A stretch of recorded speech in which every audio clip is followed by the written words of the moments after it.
آج میں آپ کو ہومیوپیتھی کی ایک ایسی بہترین میڈیسن بتانے والا ہوں جو آپ کے اس مسئلے کے اندر کام کرتی ہے جب آپ کی سکن آپ کی بلیو ہو جاتی ہے، نیلی ہو جاتی ہے تو اس مسئلے کے اندر بہت زبردست ہومیوپیتھی کی میڈیسن ہے جو کام کرتی ہے۔ اور یہ مسئلہ بنتا کیا ہے، اس کو ہم کیا بولتے ہیں، کیوں ہوتا ہے یہ مسئلہ، اور اس کے لیے کیا پرہیز کرنا چاہیے۔ جی سب سے پہلے تو ہم اس بیماری کو بولتے ہیں سیانوسس۔ اب سیانوسس دو طرح کا ہوتا ہے، وہ سینٹرل سیانوسس ہوتا ہے اور پیریفرل سیانوسس۔ سینٹرل سیانوسس میں جو آپ کی آ جاتی ہے وہ آپ کا زبان آ جاتی ہے، آپ کا انٹرنل آرگن آنے لگ جاتے ہیں، آپ کی میوکس ممبرین آ جاتی ہے، یہ نیلی ہو جاتی ہے۔ اور جو آپ کا پیریفرل سیانوسس ہے اس میں آپ کی انگلیاں آ جاتی ہیں، اس میں انگلیوں کی ٹوز آ جاتی ہے، تو یہ آپ کے نیلے ہو جاتے ہیں۔ اور یہ کیوں ہوتے ہیں؟ یہ صرف اور صرف آکسیجن کے جو ہے آکسیجن کا جو فلو ہے وہ کم ہونے کی وجہ سے ہوتا ہے کہ باڈی جو ہے جو ہمارے ٹیشوز ہیں اس تک جو آکسیجن کی سپلائی ہے وہ صحیح نہیں ہو رہی، اور جو سپلائی ہو رہا ہے، جو آکسیجن سپلائی ہو رہی ہے وہ ڈی آکسیجنیٹڈ بلڈ جو ہے وہ ہماری ٹیشوز کے اندر بہت زیادہ سپلائی ہو رہا ہے، جس کی وجہ سے ہماری سکن جو ہے وہ بلیو ہو جاتی ہے، نیلی ہو جاتی ہے۔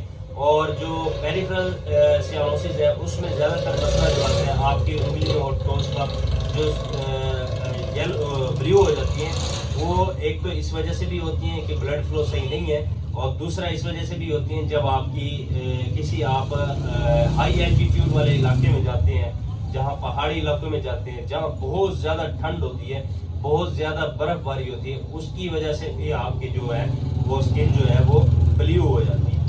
اس کے علاوہ جو مسئلہ آتا ہے وہ آپ کا لنگس کا ایشوز ہو سکتا ہے کہ اگر آپ کے لنگس کی جو ڈیزیز ہے COPD، اگر وہ آپ کا نمونیا آپ کو ہو چکا ہے، یا آپ کی سرکولیشن ٹھیک نہیں ہو رہی، اگر آپ کا لیور ڈیٹاکسیفیکیشن نہیں ہو رہی صحیح طریقے سے، تب یہ مسئلے بن جاتے ہیں۔ جی اس کے لیے میں آپ کو ایک میڈیسن بتاتا ہوں ہومیوپیتھی کی جو آپ نے استعمال کرنی ہے، انشاءاللہ آپ بالکل صحت یاب ہو جائیں گے۔ جی میڈیسن کا نام ہے لوراسیراسس۔ 200 میں آپ نے لینی ہے۔ یہ ہومیوپیتھی کی میڈیسن کسی بھی ہومیوپیتھی سٹور سے مل جائے گی آپ کو۔ یہ میڈیسن لے کے آپ نے استعمال کرنی ہے، 5 قطرے صبح، 5 دوپہر، 5 شام کو۔ انشاءاللہ آپ کا جو مسئلہ ہے وہ بہتر ہونا شروع ہو جائے گا۔ اور آپ نے اس میں کرنا کیا ہے، جو آپ نے پرہیز کرنا ہے جب آپ نے یہ میڈیسن لینی ہے، اگر آپ کو بہتر رزلٹ چاہیے، اگر آپ کو اچھا اس میں فیڈ بیک چاہیے، تو جب آپ نے میڈیسن لینی ہے اس کے آدھے گھنٹے تک آپ نے کوئی چیز نہیں کھانی، نہ ہی آپ نے ڈرنک کرنی ہے، نہ ہی آپ نے کافی پینی ہے، نہ ہی آپ نے ٹی پینی ہے، کوئی چیز نہیں کھانی ہے آپ نے۔ اور جو پرہیز کرنا ہے آپ نے سب سے زیادہ پرہیز کرنا ہے چائے سے، کیونکہ چائے کے اندر ایسے کیمیکلز موجود ہیں، نکوٹین، مورفین، کوڈین، جو آپ کی میڈیسن کے جو ایفیکٹ ہے اس کو کم کرتے ہیں اور آپ کو نقصان دیتے ہیں اور آپ کے دماغ کو الرٹ رکھتے ہیں، تو وہ آپ کی نیند میں بھی خلل ڈال سکتے ہیں۔